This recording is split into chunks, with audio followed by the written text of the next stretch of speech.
네, 오늘은 고린도전서 40번째 시간으로 그리스도의 부활과 그 결과라는 제목으로 함께 은혜를 나누기 원합니다.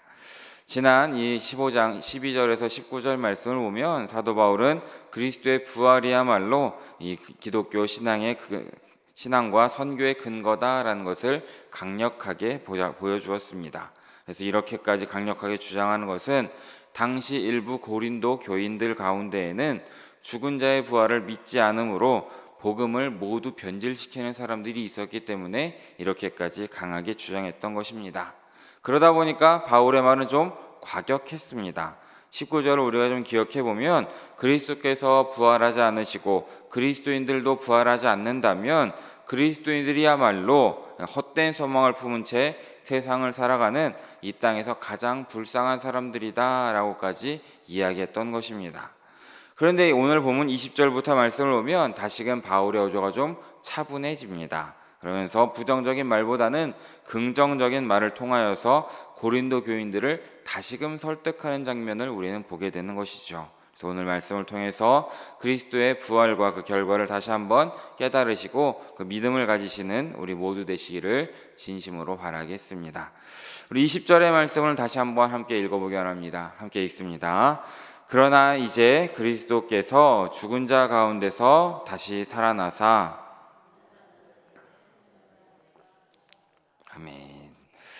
첫 구절에서 이제 그러나 이제라고 말을 시작하고 있습니다. 이제 지금까지 논의된 이야기를 다 역전시켜서 다시 한번 이야기한다라는 뜻을 가지고 있는 것이죠.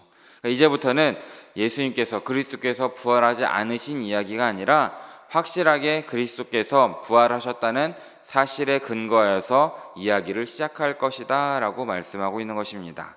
그래서 시작하면서 말씀하시는 것이 그리스도께서는 잠자는 자, 죽은 자들의 첫 열매가 되신다, 첫 열매가 되셨다라고 고백하고 있는 것입니다. 여기에 나오는 첫 열매는 우리가 일반적으로 생각하면 참 좋을 것 같습니다. 우리가 나무를 심고 첫 열매가 생기면 그것으로 끝이 나는 것이 아니다라는 것입니다. 첫 열매가 생기면 그 나무에는 주렁주렁 열매가 생길 것이고 또 그 다음에도 열매가 생길 소망이 있다라는 것을 우리는 알고 있습니다. 이런 점에서 첫 열매라는 것은 시간적으로는 가장 먼저 있었던 사건을 뜻하는 동시에 이후에 있을 모든 사건의 대표가 된다라는 것을 함께 말해주고 있는 것입니다. 또 결국 나아가서는 마지막 결과까지도 가능하게 만드는 이런 시작이다라는 의미를 함께 포함하는 단어가 첫 열매라는 것이죠. 그러니까 이것은 예수 그리스도의 부활 사건이 장차 도래할 죽은 자들의 부활의 전조의 사건인 것이고 근원이다라는 사실을 뚜렷하게 우리에게 보여주고 있다라는 것입니다. 그러니까 그리스도의 부활 사건은 개인적으로 예수님만 부활하신 그것이 아니라 공동체적이고 보편적인 사건이다라는 것을 우리에게 첫 열매라는 단어로 말씀해 주고 있는 것입니다. 예수 그리스도께서 죽은 자들 가운데서 살아나셨기 때문에 예수 그리스도와 연합되어 있는 모든 그리스도인들고 때가 되면 모두가 다시 살아나게 될 것이다 라는 것을 소망을 가지게 된다라는 것입니다. 이런 의미로 우리 예수 그리스도의 부활은 첫 열매가 되셨음을 기억하시면서 우리 역시도 부활의 소망을 품고 살아가시는 성도님들 모두 되시기를 진심으로 바라겠습니다. 이어지는 21절과 22절의 말씀도 함께 읽어보기 원합니다. 함께 읽습니다. 사망이 한 사람으로 말미암았으니 죽은 자의 부활도 한 사람으로 말미암는도다. 아담 안에서 모든 사람이 죽은 것 같이 그리스도 안에서 모든 사람이 삶을 얻으리라. 아멘. 21절 말씀을 보면 이제 바울은 사망과 부활을 대조시켜서 말씀해 주고 있습니다. 근데 이 사망과 부활은 사람들로 말미암는다라고 표현하고 있죠. 여기서 말하는 사람이라는 단어가 중요합니다. 그리고 22절 말씀을 보면 그 사람이 어떤 사람이다라는 것도 함께 말해주고 있습니다. 사망은 누구로 인한 것입니까? 아담으로 인한 것이고 부활은 누구로 인한 것입니까? 그리스도로 인한 것이다 라고 함께 말해주고 있는 것입니다. 그래서 바울은 이 비교를 함에 있어서 아담과 그리스도를 다 사람, 역사적 인물로 간주하여서 말해주고 있는 것입니다. 아담은 모든 인간의 대표자로서 선악과 섭건을 통하여서 죄와 죽음이 이 세상에 들어온 것을 우리는 참 잘 알고 있습니다. 이것은 아담의 죄로 인해서 모든 인류가 자동적으로 죄인이 되었다라는 뜻도 있지만은, 모든 인류가 아담으로 말미암아서 아담과 같은 죄악을 똑같이 범하는 그런 사람이 되었다라고 보는 것이 더 좋을 것 같습니다. 그러니까 하나님을 떠난 죄악된 세계 속에 함께 살아가는 인간들은 죄인으로서 죽음의 운명을 물려받게 되었다라는 뜻을 가지고 있다라는 것입니다. 그런데 예수 그리스도로 말미암아 그 죽음의 운명이 어떻게 됩니까? 부활의 소망으로 바뀌게 되었다라는 것을 사도 바울은 우리에게 가르쳐주고 있는 것입니다. 이제 그리스도 안에 있는 모든 사람들은 모두 다 부활의 자리에 참여하게 될 것이다 라는 것이지요. 첫 인간으로 인한 죽음의 세력은 마지막 인간인 그리스도를 통하여서 부활의 능력에 의해 이 죽음의 세력이 극복이 된다라는 것을 함께 말해주고 있는 것입니다. 그래서 사도 바울은 여기에서 특별히 그리스도를 인간으로 강조하고 있는 것은 예수의 부활이 영적인 것으로 끝나는 것이 아니라 정말 명백하게 몸이 부활했다라는 것을 여기에서 강조하고 있다라는 것입니다. 특별히 22절 말씀을 보면 마지막에서 삶을 얻으리라 라는 구절이 함께 있습니다. 이 단어가 미래형으로 사용되는 것은 이 일이 미래에 반드시 일어날 것이다, 부활 사건은 반드시 일어날 것이다 라는 사실을 보여줌과 동시에 종말의 날에 있을 이 죽은 자의 부활이 없을 것이다 라면서 믿고 살아가고 있는 이 일부 고린도 교인들에게 다시 한번 경각심을 일깨워 주기 위해서 이렇게 비판적으로 함께 표현하고 있다라는 것입니다. 그러니까 이 단어는 다시 삶을 얻으리라는 이 단어는 그리스도와 연합한 성도에게는 분명히 마지막 날에 그리스도와 함께 몸의 부활이 실제로 일어날 것이다 라는 것을 명백하게 보여주고 있다라는 것을 기억하시면서 부활의 소망을 가지고 살아가는 우리 모두 되시기를 진심으로 바라겠습니다. 이어지는 23절과 24절의 말씀도 함께 읽어보기 원합니다. 함께 읽습니다. 그러나 각각 자기 차례대로 되리니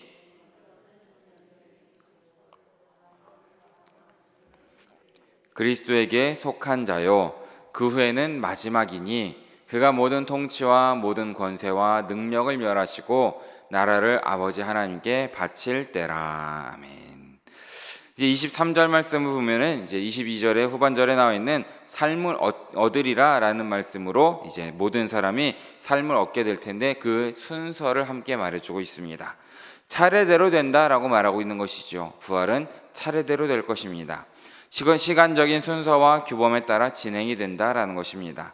먼저는 어떻게 됩니까? 첫 열매인 그리스도께서 부활하실 것입니다. 그리고 시간적 간격을 두고 강림하실 때에 그리스도에 속한 자, 즉 그리스도를 믿는 사람들도 부활하게 된다라는 것을 함께 말해주고 있습니다.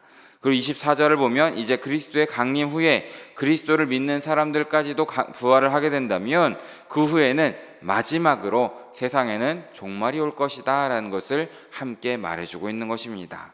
그리고 그 마지막 때의 모습을 바울은 이렇게 표현하고 있습니다.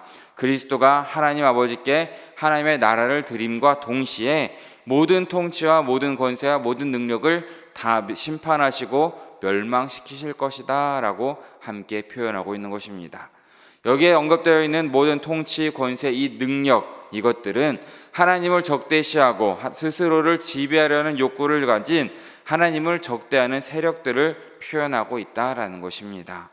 그리스도께서 하나님의 나라를 세우시고 하나님께 드리는 마지막의 때에는 하나님을 거역하는 인간의 모든 세력들이 심판당하고 파멸당할 것이다 라는 것을 함께 이야기하고 있는 것입니다.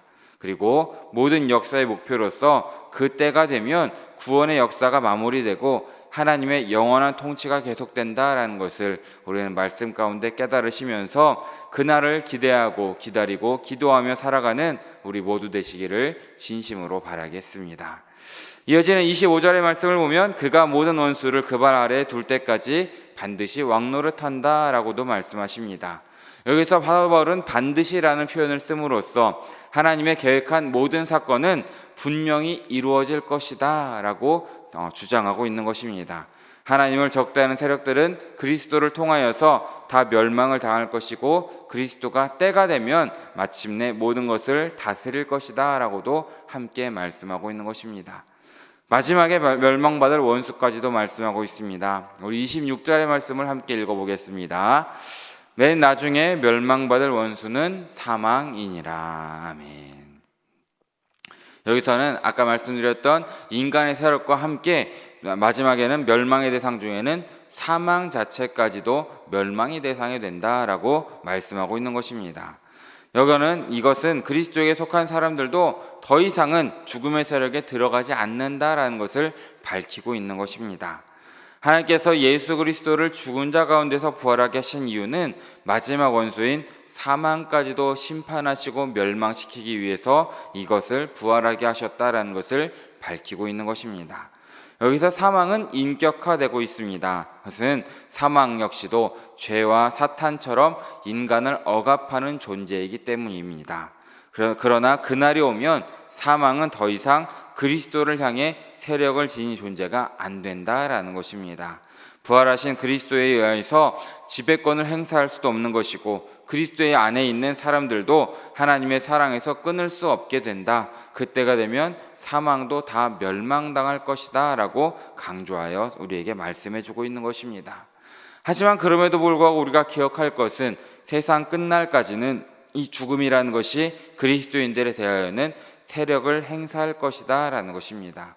그것은 믿는 사람들인 우리 역시도 때가 되면 죽음으로 인하여서 고통을 받을 수밖에 없다라는 것입니다. 하지만 그 운명, 그 죽음의 운명은 결국에는 패배될 것이다 라는 것도 함께 믿어야 된다라는 것입니다. 부활의 때에 이루어질 사망의 멸망에 대한 소망을 가지심으로써 그것을 이루어지길 기대하며 살아가는 우리 모두 되시기를 진심으로 바라겠습니다. 오늘 본문의 마지막인 27절과 28절의 말씀도 함께 읽어보겠습니다. 함께 있습니다. 만물을 그의 발 아래에 두셨다 하셨으니 만물을 아래에 둔다 말씀하실 때에